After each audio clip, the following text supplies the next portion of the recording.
Koya ya pape lobi te ba kongomani il faut ba kufa. Soit ba ebisa biso to la mukara susu te ti mukolo papa koya. Ça c'est cacher leur échec. Balingi ba kosa pape. Mais na ebisi gentili na je kokona Félix.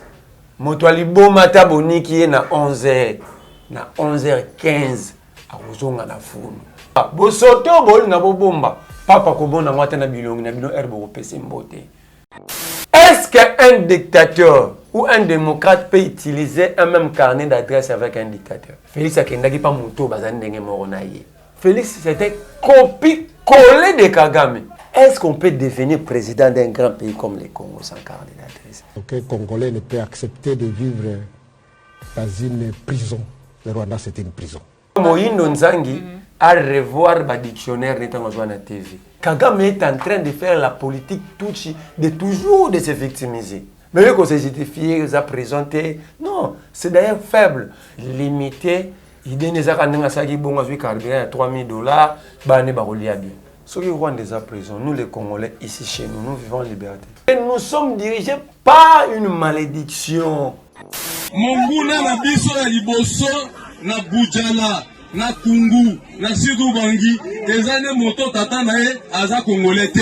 Félix Tshisekedi est-il congolais de père et de mère? Faire à cet âge là c'est malheureux. Vous jouez jeu au Ezaya. Jeu moko bana ba robeta on est tombé ba kebo na ba veni. Il est ministre et il peut pas tomber si bas comme ça. Que Jean Lissembou ça retienne que la loi organique sur la nationalité dans son article 33. Seul le gouvernement délibérer une ordonnance délibérée au conseil de ministres. Ndeko qui décider tel n'est pas digne d'être congolais, tel est digne d'être congolais. Il s'adresse à Ada Bombole, à Moïse Katumbi, à Moutouamaïle. Après qu'on ait soutenir bateau toucher au sacré, à la souveraineté à peuple, au niveau communal. Est-ce que Bike Molé nous a été commissionnaire? Parce que je suis commissionnaire à Banda Koubaché, ministre des Affaires foncières. Maman, on comprend que Tina Sali réforme. Le colon a réforme Oyo. Un membre du cabinet à Molendo a boy ko endossé responsabilité à bêtise où il a démissionné. Moutalouka libiso makambo ba loi ya mabe boy ça ba réforme mabe, c'est Vital Kamerhe. Ba joueur est compétent. Il y a Molendo. Il y a Dilwano. Il y a Pius Mabilu. Tous gens lycéens vous avez un ancien procureur ka bengi mbang pour nos discours à haine ou à bimisi. Réforme ou ça n'a aucun sens. Ces réformes ils ont facilité l'occupation. Ils vont vendre nos terres. Tout soit des gens comme Bilanga, comme Nini, pour que demain crée le problème, Moleno ne sera plus ministre, peut-être à sous-commissionnaire, peut-être à Aja commune en Nzambe Moutaye Bilobe Rosalate. Pourquoi est-ce que nous pouvons diriger un pays et toujours quand ça n'a pas de faut qu'il y ait un problème dans le coup? Naïbisi fils à maman qui va vendre.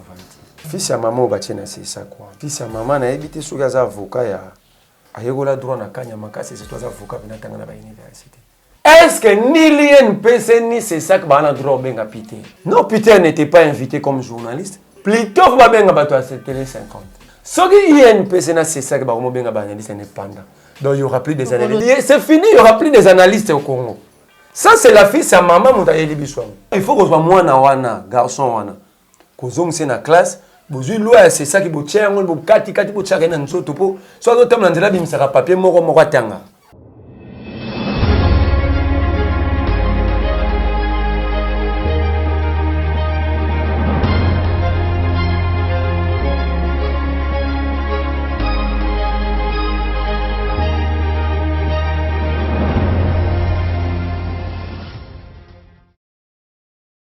Esengo koyeba ete bozali ebele bandeko balandi ya Plus Clair Télévision la chaîne de vérité mbote na bino bipai nyonso ezwa mibino bozali ebele ba ebozwi libaku ya kolanda émission vérité de tout côté ya mokolo mwa lelo bipai wapi tosololaka mboka tosololaka matani mboka na biso République démocratique du Congo et mokolo mwa lelo toyambi mpona bino mwana mboka Merlin Vuvu elongo na ye nde tosolola mboka na kati émission na biso ya mokolo mwa lelo. Mais kasi ya moto pesa ye maloba na kopesa matondo mingi na yo popola yo mbozo misima caméra. Merci na ba nyonso bozali kolanda biso na ngomba Kinshasa pe na libanda ya mboka. Mwana mboka Merlin Vuvu mbote na yo.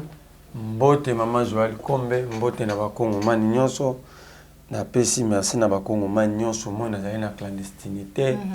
bato bakanisi mboka eza ya bango basalaki lokola basala mbilinga nzambe merci tozongeli mosala na biso ya komona napesi bato to merci bao bazalaki deke wananga eza mosala ya mboka tokokontinue tokotika te kino ete tokopesa bonsomi mpe bapaya bakopesa limemia na mboka na biso. Matondo mingi pe courage na yo mwana mboka Merlin Vuvu na banda ete bozalaki ebele ya kokomela ngai tango na lansaki vraiment message wana ya mayo ekutanaki na mwana mboka Merlin Vuvu et voilà azali wana lobi azali kokoba na etumba oyo azali komene en tant que jeune parmi tant d'autres jeunes ya libération pe changement ya mboka na biso République démocratique du Congo. Mwana mboka Merlin Vuvu boye ya pape déjà wana ngomba Kinshasa gouvernement à disposition bazali vraiment ko bongama pona boye inaye déjà bazali ko panza o nyonso to bengi ba wenza mike ba marché pirate mituka o ezali na ba parking o esundolama bazali ko longola yango bazali ko bengana bato ba ko teka pona ba kwa moko gouvernement na ngonga o ya boye ya pape ba moni ete bazali vraiment na raison ya koteka bisika wanate alors que toyebi ete congolais aliaka na taux du jour dollar pe ezali komata kaka komata mwana mboka Merlin Vuvu analyse na yo to pe réaction na yo na maunion soana na ebisio maman Joël tozaka na ba dirigeant te mais tozana ba diligent parce que koya ya pape lobi te ba kongoma il faut ba kufa soit ba ebisa biso to la mukaka susu te ti mukolo papa koya. Ça, c'est cacher leur échec. Ça, c'est cacher la... que ce papa Zoya, ça dit le monde aura des ébraqués ici. Le monde entier, donc ça dit, il y a des gens, toi, Zoya, mon père, même bateau, on a se foutre là, on a pas, on va pas commune. Même bateau, on a pas, on va pas, eh, mon to paye, ah, bateau, tout, on va pas, batala, eko sa, nini, a roloba, nini, a rotambula, nini. Et le monde entier, et qu'on a mis sous le 31 de janvier, si le 3 février, la carte ya Congo, balingi ba kosa pape, qui Congola vivara mieux, tala kuto fanda kanabo peto, tala ki sase komi ki toko kongenga ndenge bino ba katoliko boyembaka, pelisa mwinda engenga. Mais na ebisi gentili na jekoko na Félix, moto aliboma taboniki na 11h, na 11h15. Arozonga na funu. Eli koloba bozo kosa pape pour rien. Ti papa ya moto akokanga nzala ya te bato barozonga koteka. Eli koloba bosoto bolinga bobomba papa kobona ngwata na bilongi na bino herbe kopesa mbote. Akomona ke Félix oza propreté, ngobilo za propreté. Le pape Aza grand et puis ça la lecture à situation même dans musique. Ce que bango ba ça mon mambo le kaka papa informé. C'est que bango la mituna bango ba okanisa. Oh papa informé. Papa dit situation est, habite la situation ville à Kinshasa, mais il y a un représentant à papa. Il y a un cardinal. Vous êtes en train de faire chaque jour avec le cardinal à cause de la situation et gestion d'ambino. Alors vous mentez à qui? Pour papa tant qu'on soit bino souka nango a resolana nos apostoliques nae a resolana cardinal a resolana 5. Vous pensez que la 5 ne va pas brosser la situation générale de la République? Et ici je lance un message fort aux opposants, aux vrais opposants. Aux vrais opposants, Nabi Mouzi Touté. Aux vrais opposants. Nathalie Mukwege, Nathalie... La société civile, comme je suis opposant. La société civile à Mukwege, c'est pour le redressement. Le cas la bango, le redressement, Mukwege, on va traiter opposant. Et on a tiré bon. Mukwege, Nathalie Fayou. Bah, journaliste engagé. Bah, Congolais, bah, dans l'extérieur pays, au baza, et prix à changement. Bah, Congolais, au baza, awa. Dans les grands événements, c'est là où le peuple manifeste mécontentement. C'est une occasion. Nous, il faut jour où on a les 31. Pendant que papa Rosalawa, C'est une occasion pour exprimer notre mécontentement à la gestion. Ça, Félix a l'image de la diplomatie. Mais nous devons montrer au pape que le voyage pour Félix il y a Lula avion. Et ça diplomatie. Dans la situation, la population est bala. Ça m'a partout. Quand le pape va dans tel ou tel autre pays, la population est contente de la gestion de la souffrance. Il m'a rappelé que ça n'a pas prêté à la situation de vivre. Tu dois croire que après qu'on na yo, tu ressentir changement. Après un bâton magique, mais tu sentir que bateau yo ba bon wami. Pour ceux qui pas payer bateau ba bon wami te c'est que si ba bon wana la société. Pour moto asuka ko délivrer bango yo azoya. D'accord. Si quoi situation est telle que bazo benga na bateau ba tekate na nzela. Déjà bazo 33 000 travailleurs emploi direct ya Congo. Zando babuka ba ba otonga na 14 mois. Le 22e mois soit au 19 à 22e mois. Bah et c'est pas peut-être que nous jouons au Bukazandwa mais nous benga na bateau bango ba benga na marché central. Bah et c'est pas peut-être que banda toya wa biso to créer ba emploi na Rwanda mais na Congo to créer ba emploi te ba congolais ba chômeur to diminuer chômage na Rwanda. Pour ba pesa Rwanda or na soit raffiné. Ça veut dire ça créer d'emploi. Ba tout ba travailler na usine wana. Ba Rwandais biso ko to ba chômeur ndo moni ba ndeko na biso ba ko teka na ba bazo benga na ba congolais wana ba teka te. Parce que la mentalité ya ba policier na biso bazo benga na te mais bazo panza. Oyiba bato ata mikolo bo teka wa te po papa roya quand même mais bazo panza les gens vont perdre leur capital. Batu ba soda bango ba policier so ba panza kaka te mais ba memara po bogelia na banda kuna bango. Tout ça lobby à papa okende. Papa ça à 3-4 jours. Hein. Mais la situation qui va suivre après. À l'occasion, il y a un accident où on va créer pour que la pape tape les. Il y aura des coulouna, il y aura des basso abina na bara ba minette benga ba ujana. Pourquoi? Parce que papa na bango ba tikoteka. Ba policier ba panza ki bilo ba marchandise na bango place à jouer loko ezati. Mais quand tu évoques les kambuya dollar, la situation elle est claire. Na lobaka na etando noa. Tito comme en 2023. Pour comprendre que les réserves d'échange au Félix Azoloba, et ça a existé quand on a un entourage. Pour comprendre que les recettes au bateau bétato, les agas la moto à l'ingé, tina Félix na basama lukondi. Les réserves d'échange, ce que m'a dit, ça sert à stabiliser la monnaie. Comment est-ce qu'un pays habite comme il a plus de 12 milliards de réserves d'échange? Monnaie et la stabilité. L'économie va bien en alisement. Cela veut dire tout ça qui est déjà alisement économique.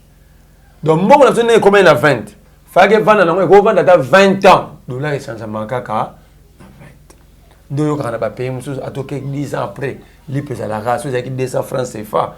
Et ça a 200 francs CFA. Ça dit économiquement, bah vendre na bango. Bah quitter na bango bilo propriété. Bah matisse na bango pété. Ka place bah kuta kiango. Et vendre, on alisement. Mais les lots, dollars, ils ont changé.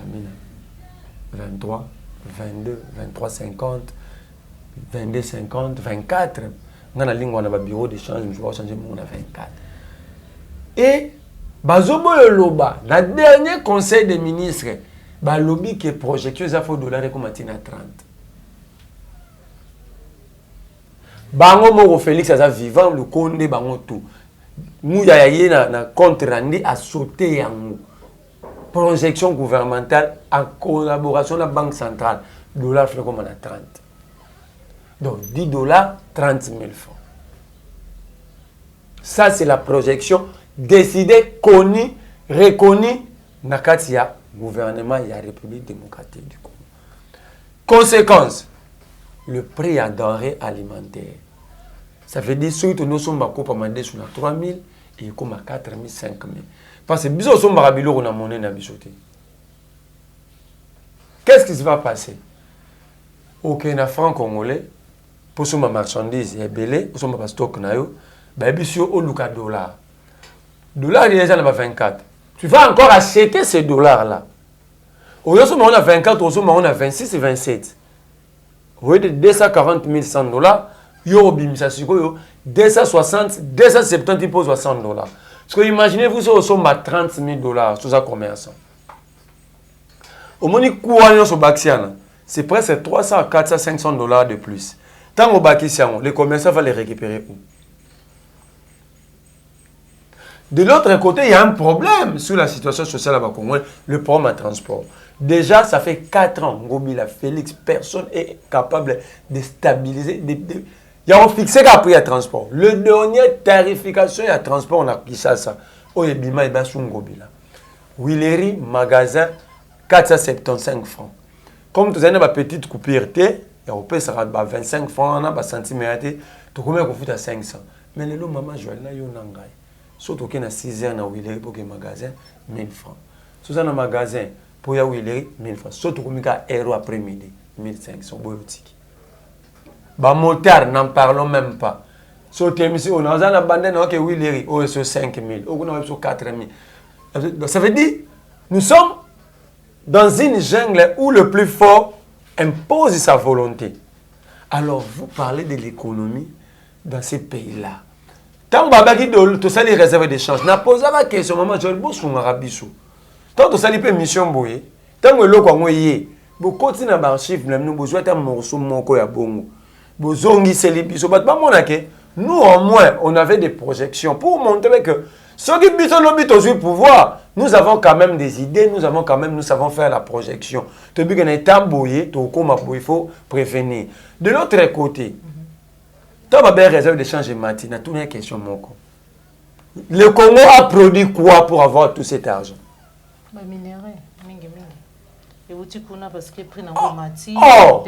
Oh, maman Joël, aucun professeur de l'économie ou un économiste peut me contredire.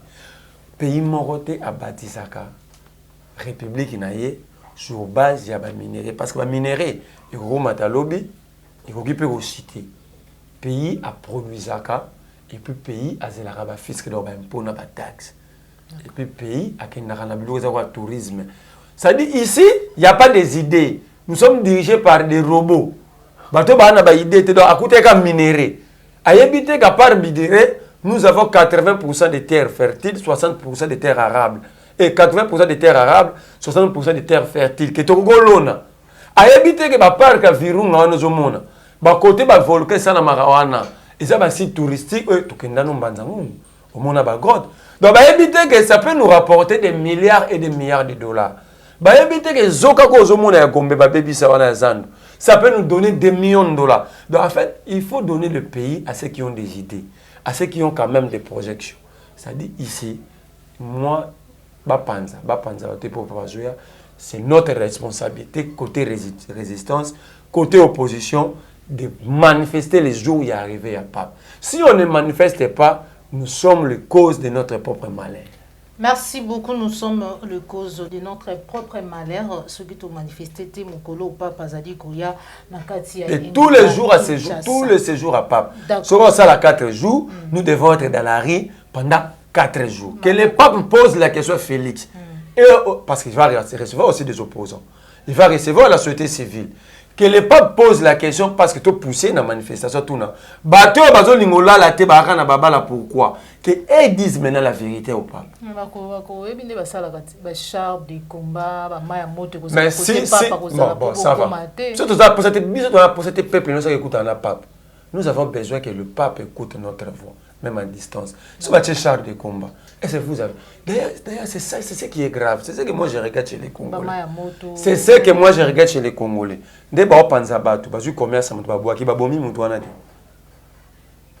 Vous attendez qu'on vous tue par des chars de combat pendant qu'on est en train de vous tuer chaque jour, matin, midi, soir. Dollar est combien à 20. Combien de maisons on a difficulté même en son balip. Il faut accepter ces chars-là. Ceux qui ont biso le 4 janvier, ils ont accepté les chars qui ont affronté le Lumumba le 30 juin. Dans cette situation, nous sommes d'ailleurs trop obligés de l'accepter. D'accord. Vous, Olanda qui interview, chronique à l'Infoca. Nama nyonso yo wana kotangela ngai te foka wana. Je dois avoir problème, il va passer mbongo passer la Félix documentaire. Et puis il va passer plus de 1 million de dollars. Pendant que le professeur va inviter à ba autant ça na ipen, ba na 8 mois pays. Donc le professeur va autre liban net 50 ans tanga ipen, tout ça na professeur notre histoire de la pédagogie prof Nseka à notre Suisse. Tant que le prof va à l'université tant que 3 mois na yake, on le paye. Mais aujourd'hui, ils ont 8 mois d'impayement. Au début, le professeur a Poukin, la grève est simbité, ils ont menacé la question de la grève. Mais ils ont quand même des millions de dollars, ils ont payé à l'Infoca, pour l'Infoca, l'exception que Félix a fait la diplomatie. Félix a fait la diplomatie où il a vendu le pays à cause d'un carnet d'adresse na Kagame. À l'Infoca, il peut dire ça au Camerounais, c'est qu'il y a Outa. Que Biya a lancé la diplomatie pour Biya ou le pouvoir. Fouca, je croyais que c'était un journaliste, or c'était un corrompu pour chanter au nom des dictateurs. Et à Zumbongo, Fouca Zoliana, il mange l'argent de Yaba 100 Yaba Congolais. Pour accumuler sa mouton à Tchèba Congolais dans la difficulté. Tant qu'il faut qu'il y ait un documentaire, quand il a écouté Bisengiman, et puis il faut qu'il continue le bagage. Félix a Kagame dormir. Dormir dans la zone tampon. Dormir dans la République à M23. C'est ça la diplomatie qu'il faut qu'il inventé dans ce documentaire-là. Faut qu'il tout na Félix, la documentaire tout na Félix, on nommé partout dans le territoire, dans la commune. A nommé na Kibumba, a nommé na Ruchuru na Masisi, na Lubero, na Sabino, il a nommé qui comme chef à territoire. Et Fouca nous dit, un type qui nous fait ça, lui Fouca, il dit que type Wana, il a réussi là où les autres ont échoué. Et puis il montre Kabila, il montre Mosé Laurent Désiré Kabila. Oui, si ils avaient échoué, mais Félix a échoué plus que eux. Parce que moi, Kabila nous avait dit, Mosé, qu'il n'existe pas de rebelles, ce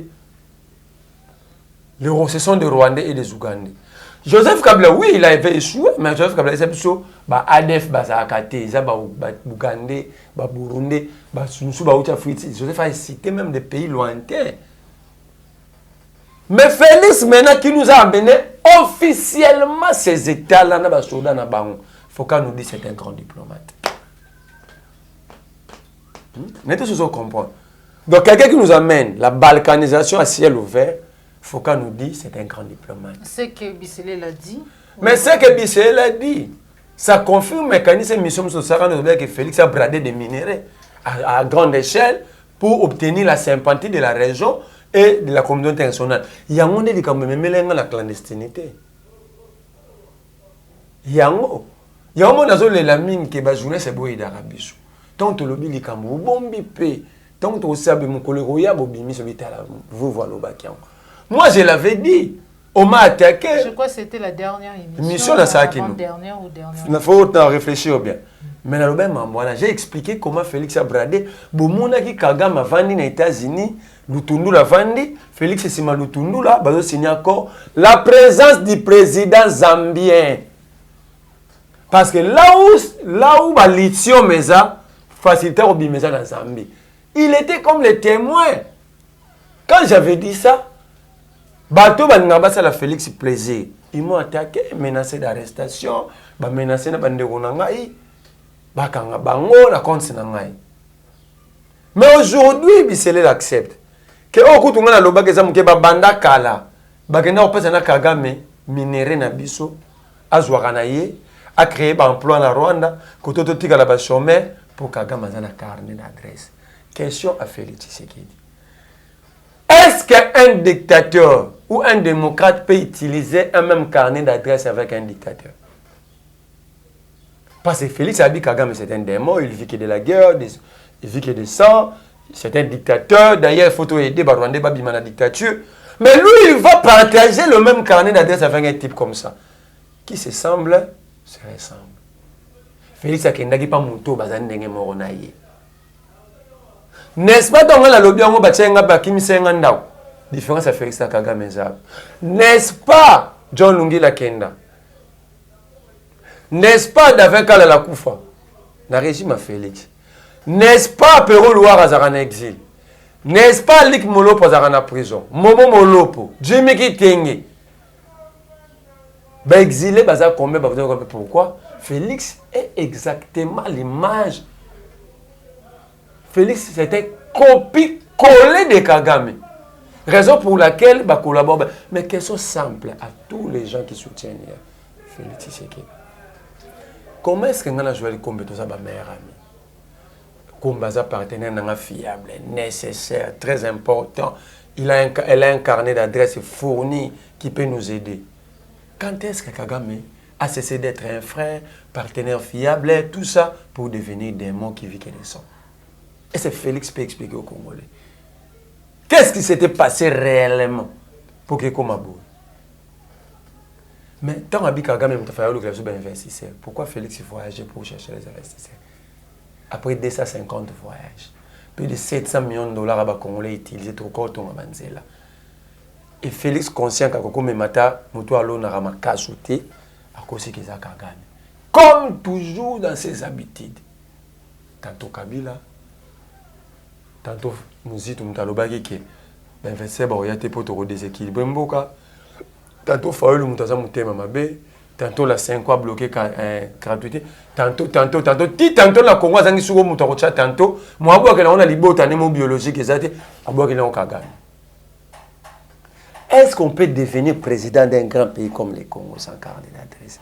Voilà, maintenant, vous me donnez raison. On a que Félix n'était pas préparé même à être chef d'État. Parce qu'au moment où la carnet d'adresse, il n'a pas d'agenda. Quand on n'a pas d'agenda, ça veut dire qu'il n'a pas de vision, ni leadership, ni projet. Parce qu'à partir de ce projet, on va comment construire son agenda. Si on a commis donc il y a pays qui sont forts en médecine pour nous venir nous former des médecins. Pays qui sont forts en technologie pour venir construire chez nous. C'est ça la base, il y a raison, il y a tâtonnement, il y a 4 ans. Alors moi, je demande aux Congolais de pardonner Félix. Balimbisaï. Basala et Mabete. Bafinga et pété. Bafinga pe les bota na été. Tout ça la ndenge Gandhi à l'obéna bende. Bofinga te. Bobo manate. Na to zwande maele. Pour toi ba repona ba dirigeant. À défaut repona ba dirigeant. Toi imposer souveraineté na biso étant que peuple. Voilà. Pour ba tout ba roya sima na sima Félix. Kabila yibi biso 18 ans. Félix, il a 5 ans et so ça fait 23 ans. Donc moi, on a Botami, à côté maternel, tu as licencié. Et tant que tu es à Batouana Bongo, ça nous prend toute l'avenir. 23 ans, et ça, le quoi, Bolongoli, Motobo, Moïmoubimba, avenir Moubimbe Kei. Le lettre comment le bas, ah, Congo, Bongate, avenir est la sombre. Parce que, Bissomoko, peuple, nous sommes complices. Nous disons bravo à ceux qui nous tuent. Nous disons bravo à ceux qui nous pillent. Félix a banga bisoté. Voilà maman F Bazaïba. Comment le bon dire ça la forme est toxique moi dans la Katias scène politique congolais. Ils ont le monde toxique sur côté c'est comme un poison. Maman est-ce que vous imaginez maman F Bazaïba Félix a dans les babes. Vous pas imaginer. Abi Félix a dans les babes. Mais mon tout normal peut amailler le roi maman F Bazaïba qui sangana dans les babes. Vous comprenez toxique hein? Nabi, maman Kombolbi, marlez vous vous en sangana nete pour azana li kama azana li babe. Dios comme ça la ngobi te na ke sangana ngana li babe. C'est très grave. Alors, je demande aux Congolais de prendre conscience. Merci beaucoup. Prenons conscience au Bas-Congolais. Mon amour Camerlan, vous n'avez dit condamnation, ma déclaration contre Kagame et Matali soutien à M23. On dirait PCI et moi qui péléqué, c'est Ndenge Bakino. Baka tindaki ya loba ebele ya maitolanda ki mikolo mileki mais kasi récemment outi kolobela mai matali ba réfugié a ko prétendre eti zali na ba congolais o bazali pa ina ye na Rwanda ba bakinda ko se réfugié pe atalisi eti en tout cas ko ki ko porta ka chapeau ya makambo etali République démocratique du Congo te d'où prochainement on dirait ba réfugié congolais bazali boye imalamu pa na yete oyoki olandi réaction ya Moindo Nzangi o ya talisi était Rwanda ezali prison et que Congolais azali normal à koki ata mokete soki mokete ko se réfugier na Rwanda. Je vais seulement dire que Kagame n'a aucune crédibilité pour parler de ces questions des réfugiés parce que lui-même refuse de parler avec ses frères, les FDLR qui sont en République démocratique du Congo depuis longtemps. S'il avait accepté d'ouvrir un dialogue avec eux, on ne parlerait plus de ces questions de crise à l'est de la République démocratique du Congo. Donc, le chantage qu'il fait en faisant brandir de vrais et faux réfugiés, c'est un chantage malheureux, parce que, bon, si vous allez au Rwanda aussi, vous allez vous rendre compte qu'il n'y a pas de nouveaux réfugiés congolais au Rwanda, parce que aucun Congolais ne peut accepter de vivre dans une prison. Le Rwanda, c'est une prison. Quelqu'un ne peut pas quitter la RDC et aller vivre dans une prison. La preuve, le ministre l'a dit, c'est que pendant que les volcans descendaient sur la ville de Goma, il y a plus de 800 000 personnes qui sont allées du côté de Saké, alors que c'était plus facile et plus sécurisé d'aller au Rwanda. Il n'y a que 4 000 personnes qui sont allées au Rwanda. Ça veut dire que les Congolais, les vrais Congolais, n'accepteraient pas d'aller se réfugier au Rwanda. Donc c'est un chantage malheureux, malheureusement. Merci. Mais moi, nous avons dit à Zolobabou, ceux qui Rwanda est en prison, nous les Congolais, ici chez nous, nous vivons en liberté. Liberté à Congo, démocratie à Congo, c'est quoi à Rwanda? Est-ce que Moïse Nzangi, si la raison vit encore, pour autant la Moïse Nzangi, la raison est à son si la raison est encore chez lui, il peut dire que le Congo est dans la démocratie.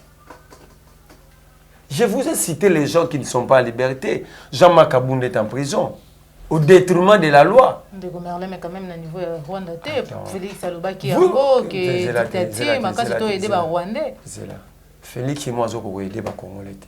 Il est incapable de donner même un petit pain aux Congolais. Mais il veut aller aider le Rwanda.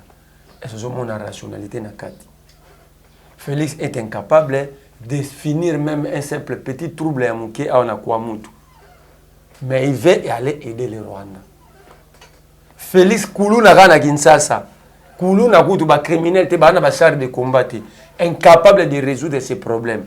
Mais il dit qu'il veut aider le Rwanda. Le Rwandais. Il y a tant que journée, c'est une classe, son papa n'a besoin de tangi. Tant que Félix a dit mama bon. Faut aller à bateau, bazaki place au babete qui maboko. Et puis nasi bateau na babete qui passe bazao kasaki ba okanga bango. Pour ça même si bateau na place ou ano tche bango place mususu.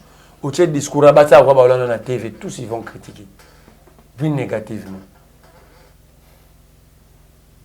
Na mama Félix c'est na sengeli pardon pa peuple.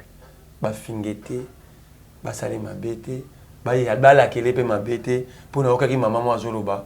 Soka yebaki qui vous allez à Libabé à niveau, bah ça la campagne de va voter numéro 20. Moi dimanche comme ici bateau. N'importe quoi je comprends niveau. Moutalo baké, à ça la campagne pour un candidat, mon candidat s'est retrouvé président, mais moutalo biké, aïe baki te que Libabé. Ça veut dire maman n'a fingiti. Cela veut dire maman a réalisé que douleur de zaïna mon Kabila. Les logs parce que pourquoi nous on Félix a commencé le côté pourquoi maman a au niveau là parce que Félix a touché aux interdits. Félix a touché à l'interdit. Au moins na mukine to abwe. Sauf ba congolais ba kanisa il y a pas des interdits na nat. Même naturellement il y a des interdits. Quel interdit? Tu peux pas sortir avec personne n'a pas excepté surtout bimana ba sœur on a vu sur la famille. Mais on ne peut pas sortir avec tu peux pas sortir avec ta sœur. C'est interdit. Moralement, dans la société, c'est interdit. On comprend l'autre, c'est comme il est bon. Même Nzambe era ça qui m'kili. Atie batuna jardin de nesi bango, vous pouvez tout manger sauf ça. Il y a des même Nzambe moi ça qui est interdit. Et bien interdit ça mingi biloko ça suprême au sur saliango erreur même alibabé. Confère la Bible par rapport à Adam et Ève. Quand ils ont touché à l'interdit, le monde a subi une malédiction. Interdit ni va toucher. Va toucher interdit. Le sacré à la République, c'est la souveraineté au peuple. Le peuple n'est pas souverain, mais bango ba yiba souveraineté au peuple. Le peuple pour n'a félicité. Ça dit ba bangi souveraineté. Va toucher au sacré. Parce que tant que mon souverain, peut-être je demande à tout le monde de consulter son dictionnaire, que chacun de nous consulte un dictionnaire. Toi, tu as bien souverain. Maman Joël, c'est que ça représentait. C'est que ça représente, pardon. Maman Joël, vous êtes souverain. Mais ils ont marché sur cette malédiction. C'est ce qui arrive et cela va continuer à arriver dans cette république parce que bateau prétendre que défendre l'image de la république sont sous une malédiction parce qu'ils ont touché au sacré et à l'interdit. Ils ont touché au sacré. Et puis, Félix va accepter que la souveraineté du peuple va passer à Kabila. Kabouya lobby, Kabila Talia Monité, à PCI, Bissou. Oh, la constitution qui est notre Bible reconnaît ces droits-là au peuple. Et ils ont marché sous cette souveraineté, sous ces sacrés. Ils seront toujours sous la malédiction. Parce qu'ils ont touché à l'interdit. Les gens vont dire que moi je suis en train de défendre Kagame.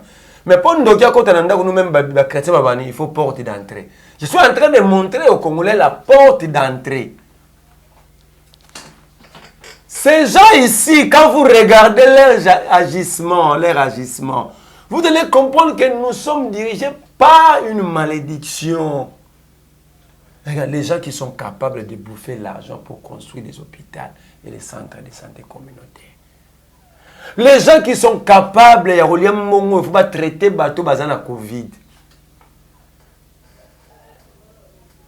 Les gens qui sont capables d'escroquer tout un peuple, plus de 680 millions de dollars. Les gens qui sont capables de bouffer l'argent pour construire des universités. Jusqu'à ce que ces gens vont quitter la malédiction le jour où ils vont dire au peuple congolais.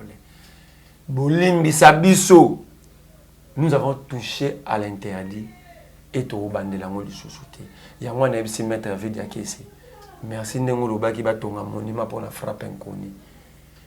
Mais nous avons dit que frapper. Ce sont des snipers. Basé par tireurs d'élite, ces gens n'ont pas peur de rater la cible. C'est tout ce qui est canel mbongo. Attends, nanda kuna rochaka mundu ki bembongo ya omoi. Moïno nzangi dire que Kagame non, nous comme la prison ce n'est pas seulement aux anamakala tous à sous dictature mon quoi cri. Mais la prison aussi quand nous vivons sous la crise alimentaire aiguë. C'est une prison. Comment est-ce que l'homme va se développer dans sa crise alimentaire aiguë? Comment est-ce que mon dans la prison, mais il n'a pas de route, il n'a pas d'école, ni hôpitaux, ni l'eau, ni électricité. La liberté suppose que l'homme a le droit de se mouvoir, de bouger, mais aussi de répondre à ses besoins. C'est ça la liberté. Mon dans la prison pour répondre à ses besoins. Maintenant, quelle est la différence dans la La différence seulement que nous avons 23h, nous avons 18h. Mais pour le reste, nous sommes nettoyés. Donc, Moïno Nzangi a revoir le dictionnaire dans la TV. J'ai comme l'impression qu'il y a l'autre quand il y a un professeur à l'université, il ne réfléchit plus sur la rationalité. Kagame, au Kagame lobby, c'est un piège pour la mission. Pourquoi? Kagame, nous devons accepter la réalité pour réfléchir comment sortir d'une situation. Kagame est en train de faire la politique de toujours de se victimiser. Il va multiplier les discours pour avoir la sympathie internationale. Il va dire que Ghana a il nous a envoyé des réfugiés. S'ils ne veulent plus être avec nous, on va réfugier dans Bango. Il sait que vous n'avez pas cette capacité-là. Moi, j'avais pensé que c'est ça le rapport de Fox. Mais eux, quand ils étaient fiers, ils ont présenté. Non, c'est d'ailleurs faible. Les Tutsis ont toujours fait la politique de victimisation. Au moins, les gens Félix. Et par manque de leadership fort, il y a Félix. Ayamba bango pa bengi bango ba Tutsi congolais rwandophone. Et à Batouana, Baya Babi a fait la sécurité. Moi, à la place de faire une question. Oh, vous êtes Congolais, non? C'est la République qui est en danger. Pourquoi Bino? Pourquoi Bataban nous va banguer la sécurité na bango? Pourquoi Bataki Sanganité? Pourquoi Kabino? C'était la question autour de Babizi Makara. Mais Félix Abi, soyez tranquille, vous avez ma protection. Au revoir. Ça dit cette politique de victimisation, c'est là que nos autorités tombent dans le piège de Kagame.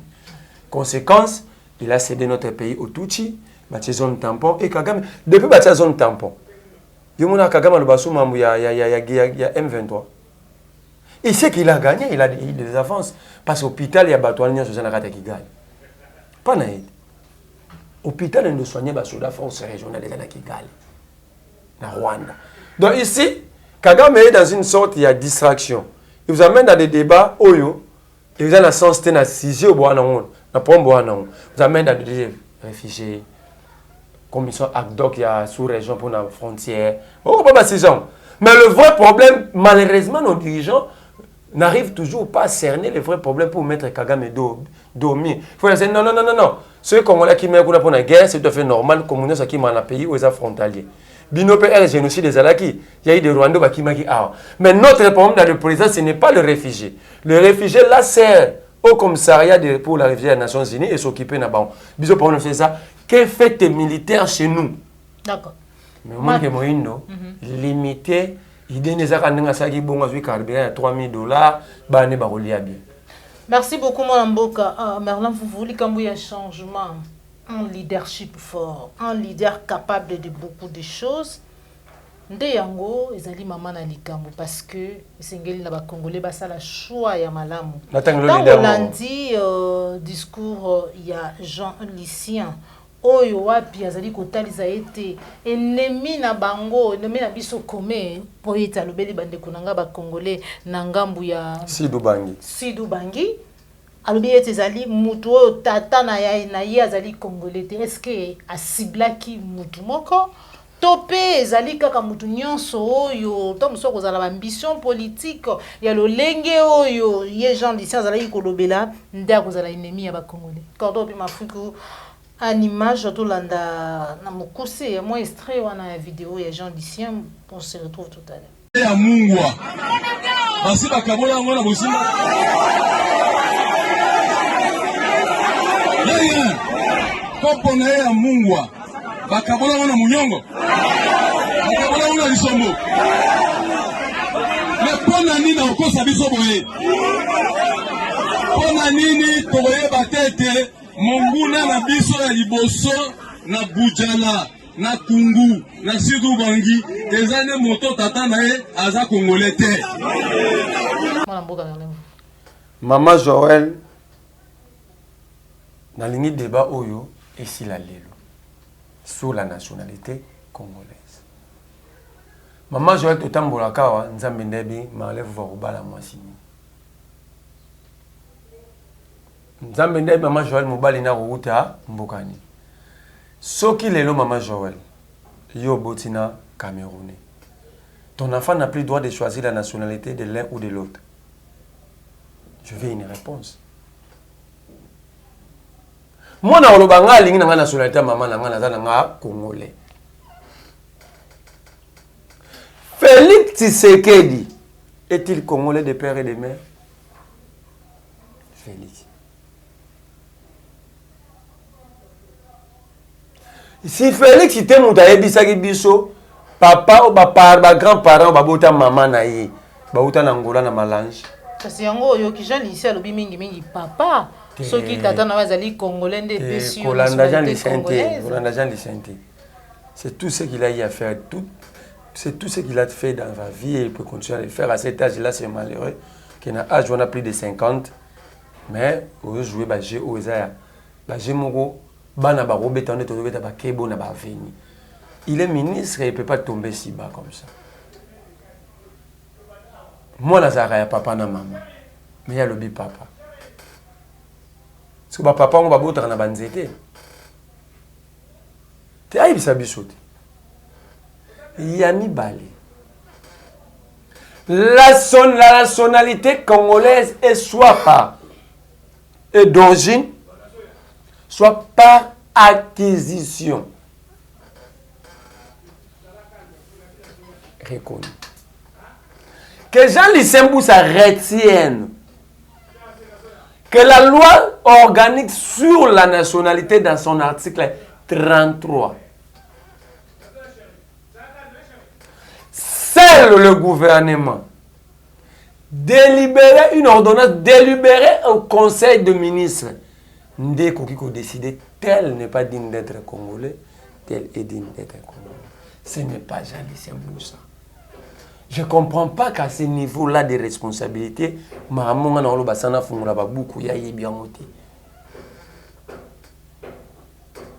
parce que là, il a pointé deux individus. Soko l'individu est bandirazo loba. Surtout bah on a posé le coup là on va bandero na biso ba européen. Il s'adresse à Ada Bombole, à Moïse Katumbi. Mais maman Ada Bombole a kufi na misu na nga na lingwala na veni Kasongolunda. Maman Ada Bombole, effectivement la famille est là. Azamoto ya Équateur, bazaba mongo. Soki na salaire RT.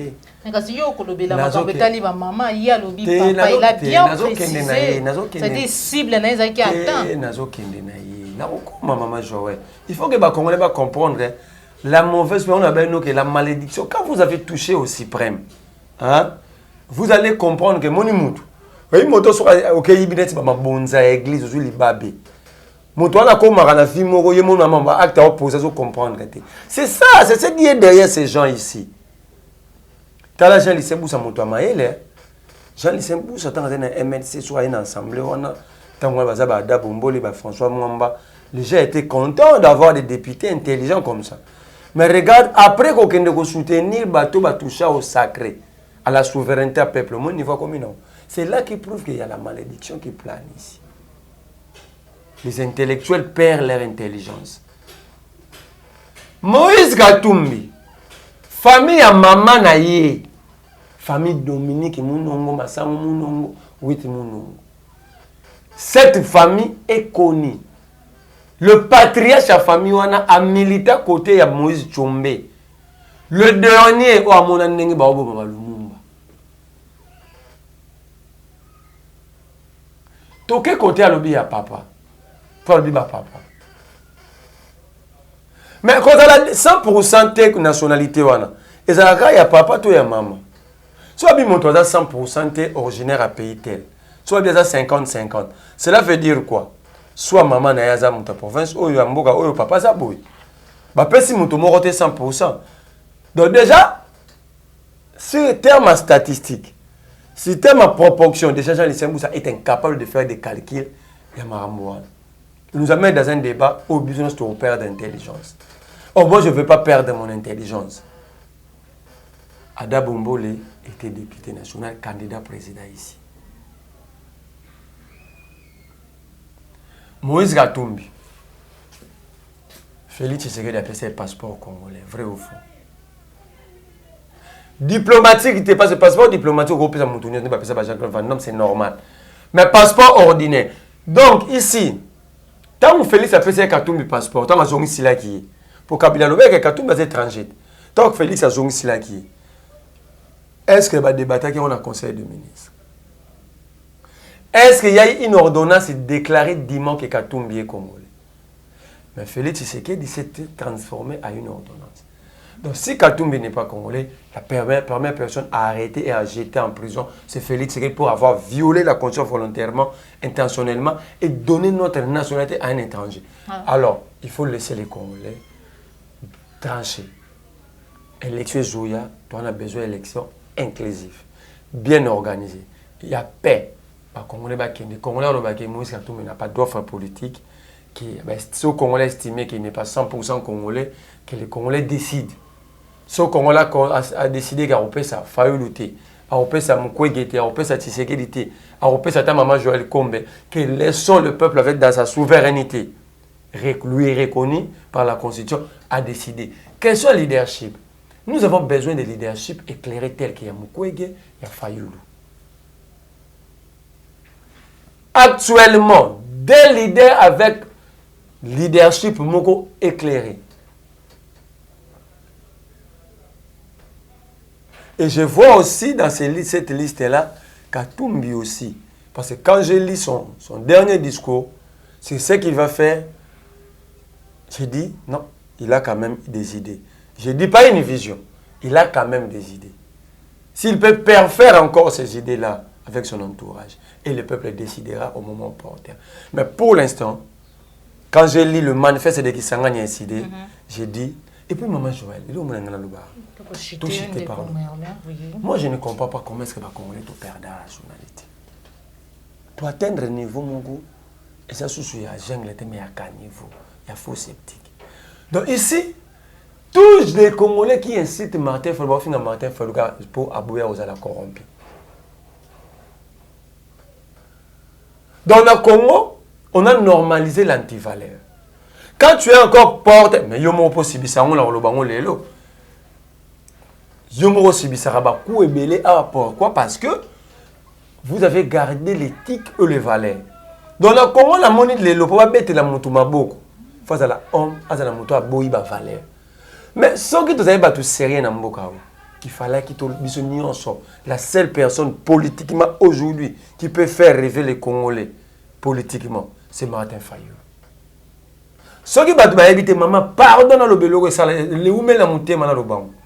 Ce qui va éviter pour Félix à comme place on n'a pas va pouvoir Kabila joie parce que dans cas de souffrance faut pas oublier Kabila. C'est Kabila l'auteur qui vole la souveraineté au Congolais et il donne à un RSLA qui est Félix Tshisekedi. Mais tant que Kabila a négocié un immeuble à SAID avec Martin Fayulu. Témoin à la négociation, Leila Zerougi, Obitu Keita a remplacé. Que Fayulu Andima, car la condition Félix Andima.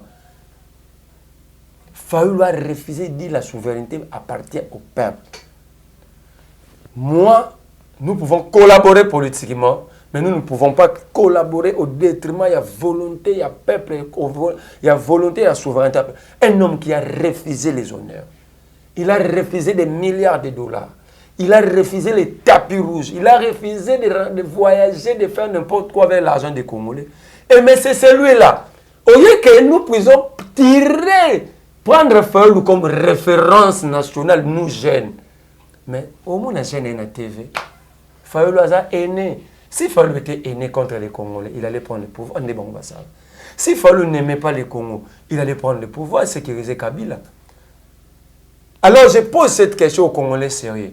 Entre celui qui a refusé d'être corrompu et de marcher sur la souveraineté des Congolais, et celui qui a accepté de prendre un pouvoir corrompu contre volonté et souverain primaire, contre la souveraineté à peuple, qui est un modèle, qui ne l'est pas. J'attends des commentaires et des explications. Parce que nous ne pouvons pas perdre des repères comme ça. Mukwege, c'est une référence, il est là. On envoie les jeunes. Pardon, on envoie les jeunes.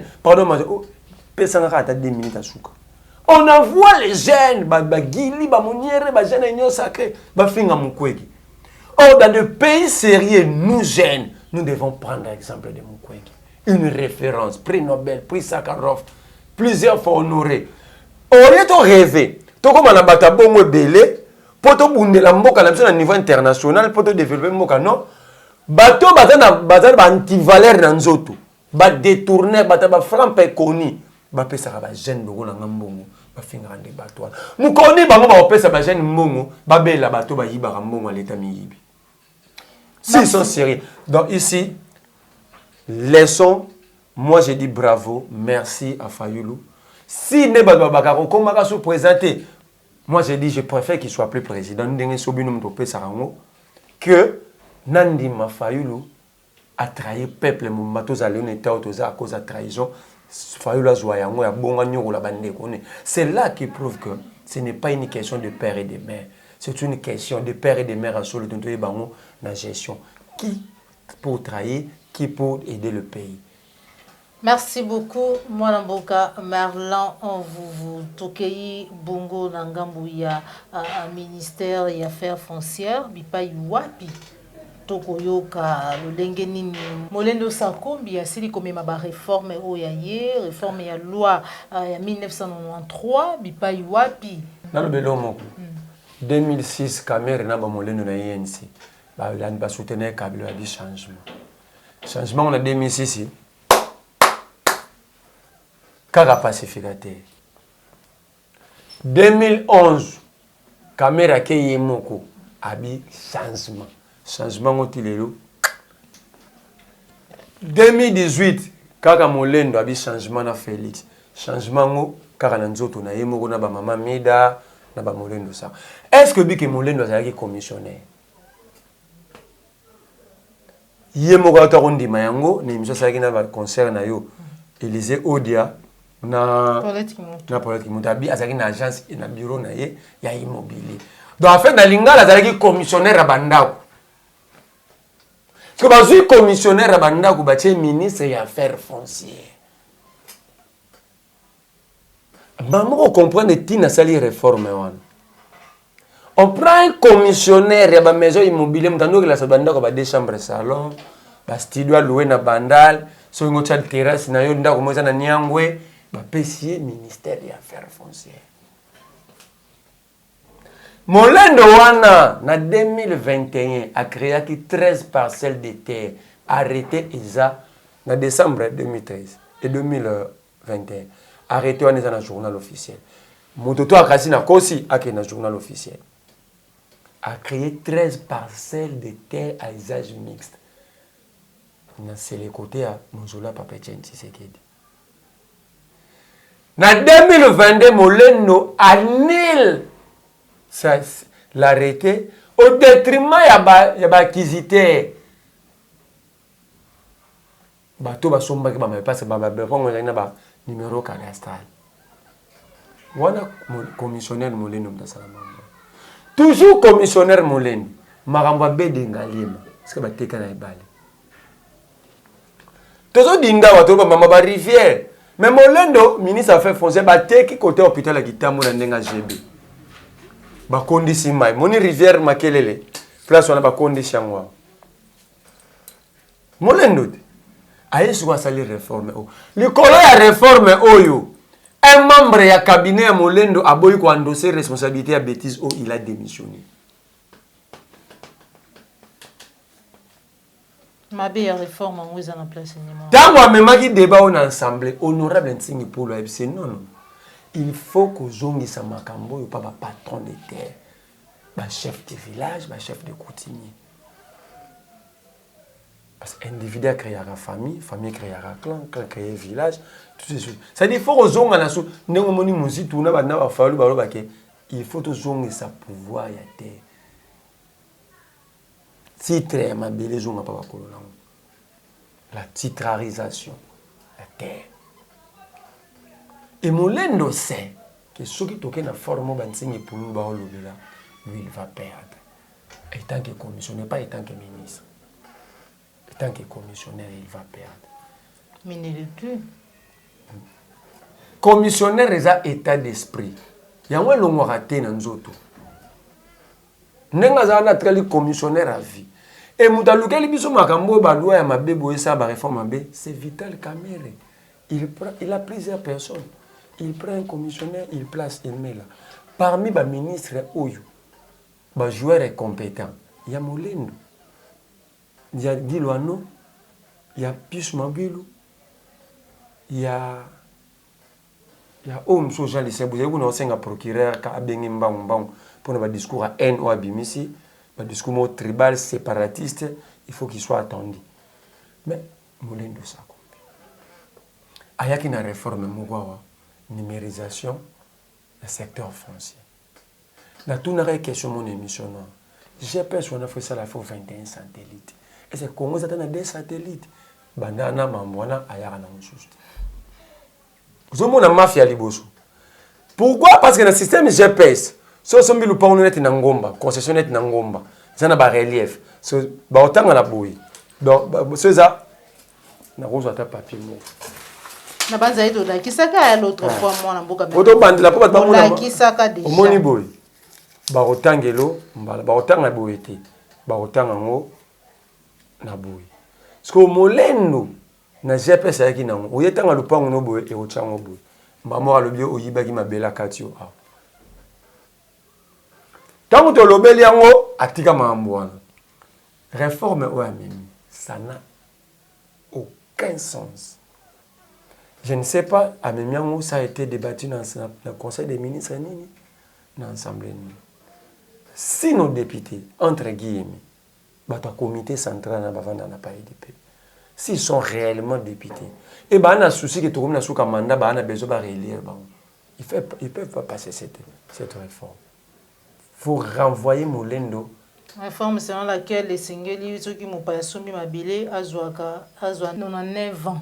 Il y a position à ma billet. Il faut que ça Molendo naïtide. Parce que, maman a zolo beza yamote.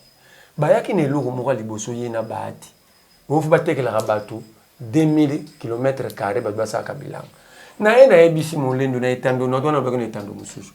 Seychelles à la 430 km². Mboga mobimba. Maurice à na 1800 ou 2000 km². So bino bozaba botekela mutu mboga mobimba na kati ya mboga. Pourquoi otekela 99 ans 2 km 30 2000 km 3000 km ça cause na Maurice, ozana Sao Tomé principe, ozana pays on a de temps à seconde. Swaziland. Donc tu as 3 pays. Mbala moko mosombi on a Congo pendant 99. Même s'il faut vendre des terres, qui a la capacité d'acheter comme ça? Et dans quel pays au monde au Tegabou? Donc, on comprend maman, ok. Ces réformes, ils ont facilité l'occupation. Ils vont vendre nos terres. Soit disant na Kumba Bilanga, pour que demain crée ce problème, Molendo ne sera plus ministre, peut-être à sous-commissionnaire, peut-être à Asia commune, pourquoi est-ce que nous pouvons diriger un pays et toujours quand ça qui n'a pas de problème?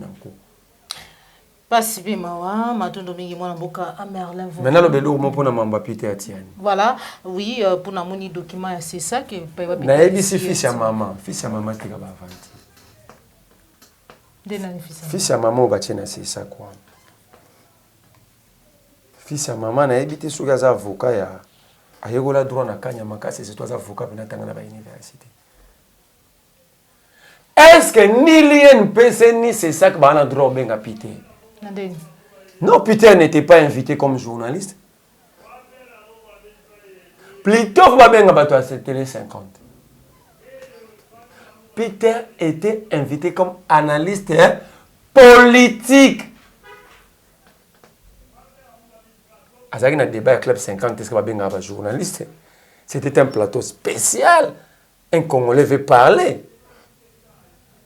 L'année mission du début à la fin, nulle part va présenter Peter comme journaliste. Va présenter comme enquêteur et puis analyste indépendant.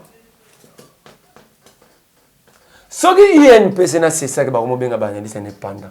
Donc il n'y aura plus des analystes.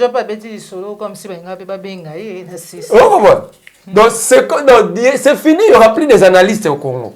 Ça, c'est la fille, c'est maman Moutaye Libisouam.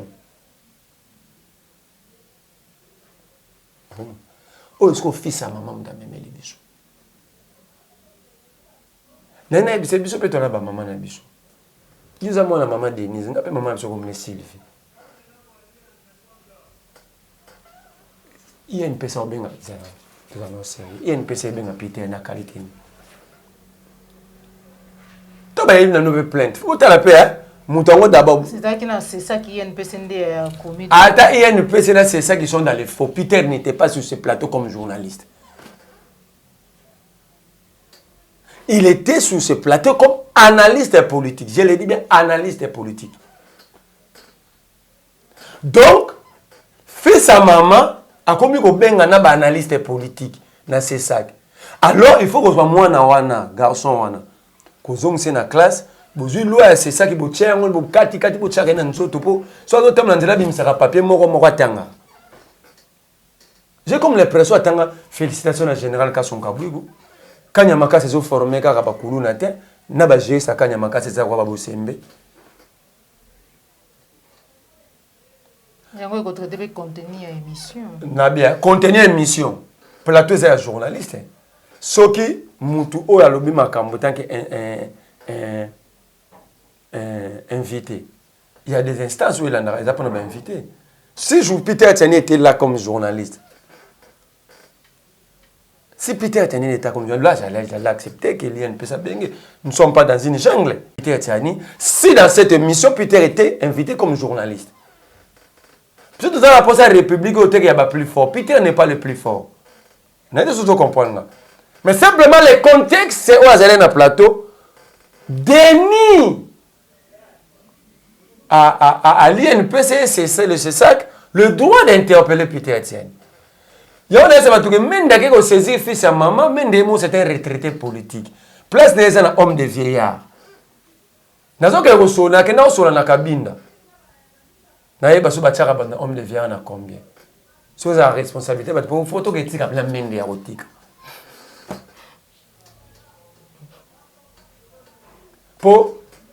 Apparemment, Mende AGKI, si vous avez un homme isolé, vous avez un homme de vieillard basé aux environs, et c'est compliqué de vision de lecture.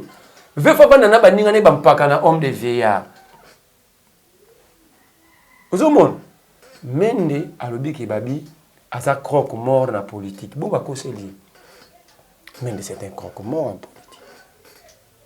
Mende wana, bo kata vidéo tinde la mutu na ta tchemu ce n'est pas pesa Mende.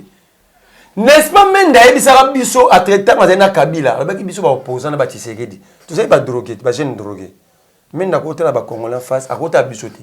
Po ya oyo ka biso sonita za dia vieillard. Koko so bana ban ba koko na yo ka sonte moni Peter azalo bana koko na ba Mende.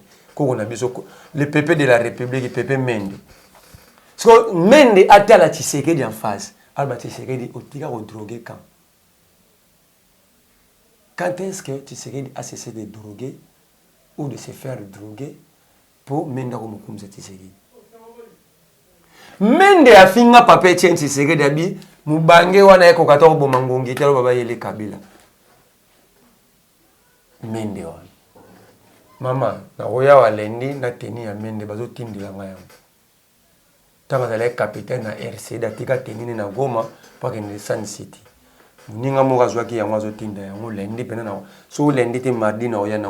Donc Mende bandeko na biso ya batete la yo pozaka ozaka moto sankuru te.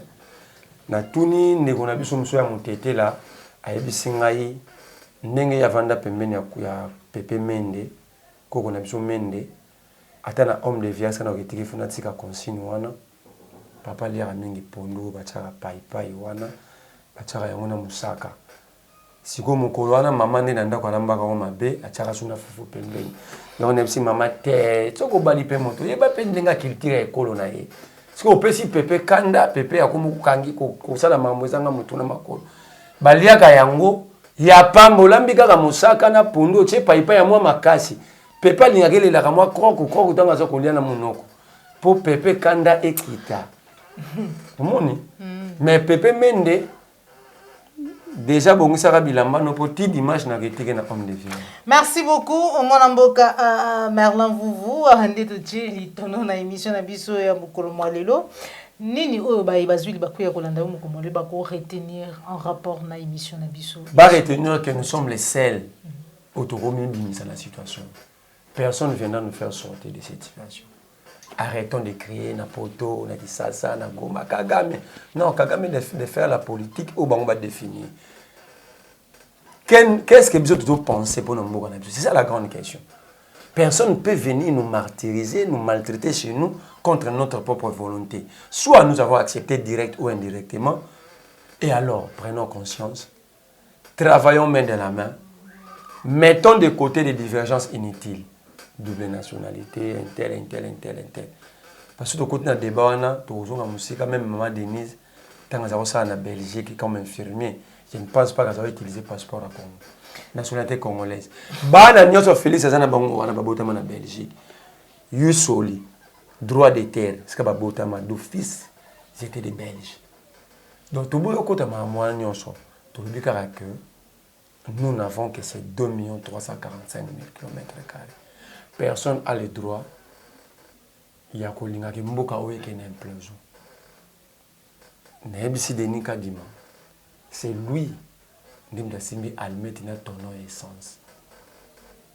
C'est un conseil que je suis en train de donner à un aîné. Il a simbi tono essence. Ce qui lobby, on a besoin que son nom soit écrit dans le livre d'or et histoire de la République. Il faut dépendre de lui. D'accord. S'il se décide que on a sens et honneur, parce que nous sommes na parti mo ya bandundu, ba machine nyonso zo salate. Ba machine nyonso zo salate. C'est raison pour laquelle papa azana âge à papa nanga, papa Denis Kadima. Moi je ne vais pas aller dans des polémiques. Tala biso le roi ba na yo. Sala sko ba no ba basengi yo. Est-ce que vous avez besoin que ça brille ou qu'il y ait apaisement et qu'on la vive? L'intérêt, moi, ça la beau vivre. Merci beaucoup Merlin Vouvou, merci beaucoup na baignon so bozwa ki libaku ya kolanda biso mokolo modelo. Merci na papa la yo mbozoma ki sima caméra, Cordopi Mafuku, Joël Gonago chasseur d'image. Un grand merci na baignon so beaucoup teki biso na banda pour na bilo mokolo modelo. Neto kutani bongo mbala sima so mokolo abateli biso, sepela ki na émission vérité de tous côtés. Likez, partagez, zali mbala yambo landa biso kobo sanate, surtout ko s'abonner na kati à la chaîne de vérité, mais aussi cliquez sur la cloche de notification pour que vous allez toujours notifié, informé, vous allez partager, vous allez diffuser comme information. Et République démocratique du Congo. Au revoir.